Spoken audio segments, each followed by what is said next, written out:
In the opening scene, a young black man named Andre is walking alone at night through a perfectly manicured suburban street.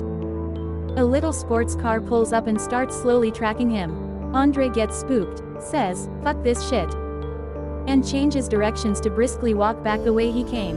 When he turns to see what the car did, he sees it's parked where it was, but the door is open.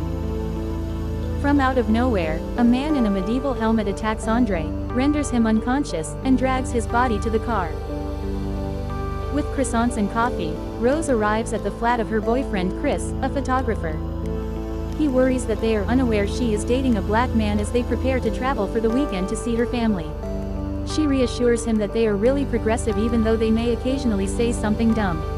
If he could have, her father would have cast a third ballot for Obama. Although she admits that Chris is the only black man she has ever dated, she is sure that her parents would accept her relationship with him. Chris asks for a cigarette on the way to her parents' house, but Rose takes it and throws it out the window, telling Chris that her parents would be furious that she is dating a smoker. Rod, a TSA officer at the nearby airport, berates Chris and tells him that going to see the white people is a poor idea. Chris phones his friend Rod, who works as a TSA agent there, and tells him to take care of his dog and not to feed him people food. Chris becomes a little envious when he flirts a little with Rose, but Rose finds it cute. A deer darts out in front of the automobile and is hit while they are talking loudly and not totally paying attention to the road. When they call the police and stop to investigate, they are questioned about their whereabouts by the officers. Rose explains to them that they are visiting her close family. Rose intervenes and argues that since Chris wasn't driving, the officer doesn't need to see his identification. Chris comments to Rose that it was admirable of her to stand up for him against the racist policeman before the officer releases them. Rose's parents' house is visited by Chris and Rose. Dean Armitage, her amiable neurosurgeon father, admits to Chris that he would have cast a third vote for Obama if he had the option.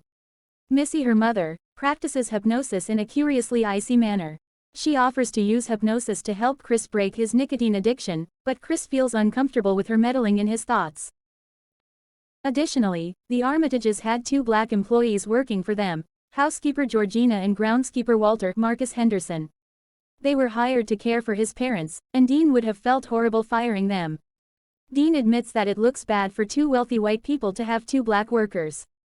There is undoubtedly something strange about Walter and Georgina. They definitely exude a rigid, false Stepford civility. Additionally, they both talk in an antiquated dialect. Chris is given a tour of the home by Dean, who also shows him old family photographs. Dean asserts that Jesse Owens defeated his father, a track runner, to compete in the 1936 Olympics in front of Hitler. While this was unfortunate for his father, it was nevertheless fantastic to see that Hitler's Aryan ideals were unfounded. Rose's brother, who will be joining them later, is also included in the pictures. Like his father, he is a surgeon, but he experienced some difficulties.